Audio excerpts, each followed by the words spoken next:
সকল শিক্ষার্থীকে স্বাগত জানিয়ে শুরু করছি ম্যাথ ক্লাস। আজকে আমি ম্যাথ ক্লাসের পঞ্চম শ্রেণীর গণিতের অনুশীলনী 7 ক, পৃষ্ঠা নম্বর হচ্ছে 78, প্রশ্ন নম্বর হচ্ছে 11। এই অঙ্কগুলো সহজে সমাধান দেবো। তাহলে দেখো এখানে নম্বর 11-1 দেওয়া আছে। দেখো দেওয়া আছে 8.5 ভাগ 5, এটা দেওয়া আছে। এখন 8.5 ভাগ 5 ইকুয়াল, এই যে দশমিক চিহ্ন, এই দশমিকের পরিবর্তে অর্থাৎ দশমিক উঠিয়ে দিয়ে তার পরিবর্তে দশমিক পরিবর্তে 1 লিখলাম। এরপর দশমিকের ডানে যে কয়টি অঙ্ক থাকবে সেই কয়টি শূন্য লিখতে হবে একের পরে। এখানে একটি অঙ্ক আছে, একটি শূন্য লিখেছি। তাহলে কি দশমিকের পরিবর্তে 1 লিখেছি, সুতরাং দশমিক উঠে যাবে, অর্থাৎ কি হবে 8-5, এটা হলো দশমিক উঠে গেল, অর্থাৎ 85 হলো। এখানে ভাগ চিহ্ন আছে, এখানে 5 আছে, 5 লিখে ইকুয়াল দেই। এখানে 85, এই 85 লিখলাম। এরপর হচ্ছে 10, এই ভাগ চিহ্নটাকে গুণ দেই, তাহলে কি হবে এই 5 সংখ্যাটা বিপরীতকরণ হবে, 1/5 হবে। এই কারণ এই যে 5 সংখ্যা, এই সংখ্যাটি লব, এর হর হচ্ছে 1, যখন বিপরীতকরণ হলো অর্থাৎ এই যে হর, এই হরটা লব হলো এবং এই লবটি হর হলো, এটা হলো। এখন দেখো এই 5 দিয়ে আমরা এই 85কে ভাগ করতে পারি কিভাবে। এখানে আমি 85/5 লিখে ভাগ করে দেখাই যে কিভাবে ভাগ করতে হয়। দেখো 5-এর গুণের নামটা পড়তে হবে 5, 8-এর ভিতরে একবার যাবে, অর্থাৎ এখানে 1 লিখলাম। এই 8 থেকে 5 বিয়োগ করি, 3 হবে। তাহলে এখানে 3 লিখলে এখানে 5, অর্থাৎ 3 লিখলাম আর 5 লিখলাম। কত হলো লেখা? এখানে 3 লিখেছি কারণ এখানে 3 থাকে। এই 8 থেকে 5 বিয়োগ করলে 3 থাকে, এখানে 5, অর্থাৎ 35। এখন এই 5 দিয়ে 35কে ভাগ করব, 7 হবে, অর্থাৎ এখানে 7 হলো। অর্থাৎ 85কে 5 দ্বারা ভাগ করলে 17 হয় ভাগফল। অবশ্যই এখানে তোমরা এখানে এই 85 সংখ্যাটিকে 5 দ্বারা ভাগ করে দেখবে যে ভাগফল 17 হয়। তাহলে 5 × 85, এখানে আমরা এই যে 17 লিখলাম। এখন কি হবে, এই 17-এর সাথে 1 গুণ করি, 17 হবে। এরপর 10, এখানে আমরা 1 লিখতে পারি, না লিখলে হবে 10, যে আছে 10 সংখ্যাটি লিখে দেই। এখন কি হবে, এই 17কে 10 দিয়ে ভাগ করতে হবে, অথবা এই 7 সংখ্যাটি এই শূন্য বরাবর, অর্থাৎ এই শূন্যের পরিবর্তে লিখলাম। এই 1-এর জন্য এই দশমিক দিলাম, এখানে আছে 1 আছে, সেই 1 লিখে, অর্থাৎ 1.7। 1.7 হলো এখানে ভাগফল। দেখো এখানে আমরা যদি এই 17 লিখে 10 দ্বারা ভাগ করি, এই 10 17-র মধ্যে একবার যাবে, অর্থাৎ 10 1 গুণে 10 লিখলাম, বিয়োগ করি, এখানে কত হয়, 7 হয়।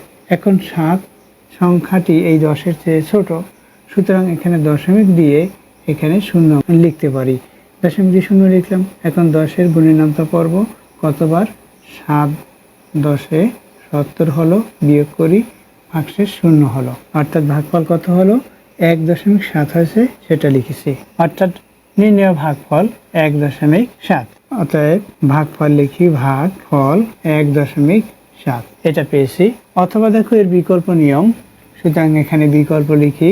দেখো বিকল্প নিয়ম কিভাবে করতে হবে, প্রথমে প্রদত্ত অঙ্কটি তুলতে হবে 8.5 ভাগ 5। এরপর আমরা কি করব, সরাসরি এই সংখ্যাটিকে ভাগ করব, কত দিয়ে, 5 দিয়ে। তাহলে এখন লিখে কত, 5 দিয়ে এই সংখ্যাটিকে ভাগ করি, অর্থাৎ 8.5 এই সংখ্যাটিকে ভাগ করি। তাহলে দেখো এই 5-এর চেয়ে 8 বড়, সুতরাং 5-এর গুণের নামটা পরে আমরা 5 1 গুণে 5, অর্থাৎ একবার যায়, আমরা ভাগ করি, 8-এর মধ্যে একবার গেল, 5 1 গুণে 5। এখন আমরা বিয়োগ করি, এখানে 3 হবে। দেখো এই 5-এর চেয়ে 3 ছোট, সুতরাং এখান থেকে একটি অঙ্ক নামাতে হবে। দেখো তার পূর্বে এখানে একটি দশমিক আছে, সেই দশমিকটা এখানে দেই, অর্থাৎ দশমিক উঠে গেল। এখন 5 নামিয়ে দেই, কত হলো, 35। 5-এর গুণের নামটা পড়ি, 5 7 35, অর্থাৎ এটা হলো। বিয়োগ করি, বিয়োগফল 0। দেখো ভাগফল কত হলো, 1.7। অতএব ভাগফল বা নির্ণেয় ভাগফল আমাদের লিখতে হবে। নির্ণেয় ভাগফল লিখি, নির্ণেয় ভাগফল কত, 1.7। এটা হচ্ছে নির্ণেয় ভাগফল। আশা করি এটি বুঝতে পেরেছো কিভাবে এই অঙ্কটির সমাধান করতে হয়। এখানে 1 নম্বর এবং 2 নম্বর একই, অর্থাৎ দশমিকের ডানে একটি অঙ্ক আছে, এখানেও একটি আছে, এখানেও একটি আছে। এরপর দেখো 3 নম্বর, দশমিকের ডানে 2টি অঙ্ক, 4 নম্বরে 2টি অঙ্ক। তাহলে 3 এবং 4-এ যে কোনো একটি করে দেখিয়ে দেই। 3 নম্বর কিভাবে করতে হবে। দেখুন, দেখো এখানে 3 নম্বর দেখাচ্ছি, সুতরাং 3 লিখে দেওয়া আছে কি এখানে 2.34 ভাগ 3, অর্থাৎ 3 দিয়ে এই সংখ্যাটিকে ভাগ করব। অতএব দিয়ে বা এখন দিয়ে আমরা ভাগ করে দেখাই কিভাবে হবে। 3 দিয়ে 2.34 এই সংখ্যাটিকে ভাগ করি। দেখো এই 3-এর চেয়ে 2 ছোট, সুতরাং এর মধ্যে একবার যাবে না, অর্থাৎ 0 বার যাবে। তাহলে 0 লিখি, 0 দিয়ে 3-কে গুণ করি, 3 0 গুণে 0, আমরা বিয়োগ করি, বিয়োগ করলে কি হবে 2 হবে। এখানে দেখো দশমিক আছে, দশমিক বিন্দুটা উঠিয়ে দেই, অর্থাৎ এখানে দশমিক দিয়েই দশমিক উঠে গেল। এখন 3 সংখ্যাটি নামাতে পারি, এখানে বিয়োগ করেছি, এখন 3 সংখ্যাটি নামিয়ে দেই। দেখো 3 নামিয়ে দিয়েছি, এখন এই 3-এর গুণের নামটা পড়তে হবে। এখানে 23, 3 7 21, অর্থাৎ 8 বার যাবে না, কারণ 23-এর চেয়ে তাহলে বড় হবে, তাই এখানে 7 বার গেল। এখন 23 থেকে 21 বিয়োগ করি, 3 থেকে 1 বিয়োগ করি 2 হবে, এখানে 0 হয়। এরপর কি আছে, এখানে দেখো 4 আছে, 4 নামিয়ে দেই। এখন 3-এর গুণের নামটা পড়ে, 3 8 24 মিলে গেল, অর্থাৎ ভাগশেষ 0 হলো। এখানে ভাগফল কি, ভাগফল আছে 0.78। তাহলে নির্ণয় ভাগফল বা ভাগফল লিখি, শুধুমাত্র ভাগফল কত হলো, ভাগফল 0.78, এটা হচ্ছে ভাগফল। এখানে দেখো এর বিকল্প নিয়ম, বিকল্প, সুতরাং এখানে অর লিখি অথবা লিখলাম। এখানে দেখো 2.34 ভাগ 3 ইকুয়াল, এই দশমিকের পরিবর্তে অর্থাৎ দশমিক তুলে দিয়ে দশমিক পরিবর্তে 1 লিখলাম, দশমিকের পরে 2টি অঙ্ক, একটি 2টি, সুতরাং এখানে 2টি 0 হবে, দশমিক উঠে গেছে, অর্থাৎ 2 3 4 হলো। এখানে ভাগ চিহ্ন, এরপর হচ্ছে 3, এটা হলো। এখন এই ভাগ চিহ্নটা গুণ দেবো, তাহলে এটা কি বিপরীতকরণ হবে। দেখো প্রথমে পদটি লিখে রাখি, অর্থাৎ ভাজ্যটি লিখে 234/100, ভাগ চিহ্নটা গুণ দেই, তাহলে কি এটা বিপরীতকরণ হবে, 1/3 হবে।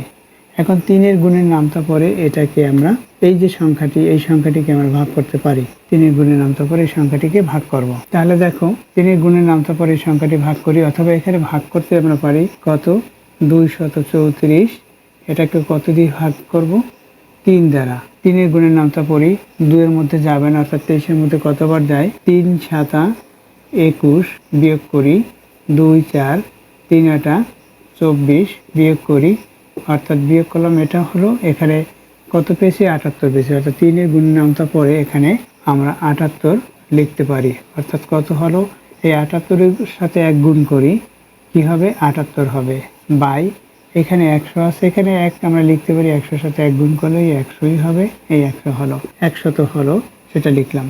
এই 8 সংখ্যাটি এই 0 বরাবর যদি লিখি, অর্থাৎ শূন্যের পরিবর্তে লিখি, তাহলে 8 হলো।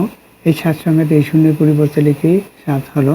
এখানে 1-1-এর জন্য দশমিক দেই, দশমিক পরে অবশ্যই 0 লিখতে হবে, এটা হচ্ছে নির্ণয় ভাগফল। তাকেই তো বলবে নির্ণয় ভাগফল, এই একই হলো। আশা করি বুঝতে পেরেছো এই অঙ্ক কিভাবে করতে হবে। দেখো এরপর হচ্ছে তোমাদের জন্য প্র্যাকটিস করার জন্য 4 নম্বর এবং 2 নম্বর রইল। তোমরা এই 2টি অঙ্ক ট্রাই করবে একইভাবে। এতক্ষণ ম্যাথ ক্লাসের সাথে থাকার জন্য সকলকে ধন্যবাদ জানিয়ে আজকের মতো বিদায় নিচ্ছি।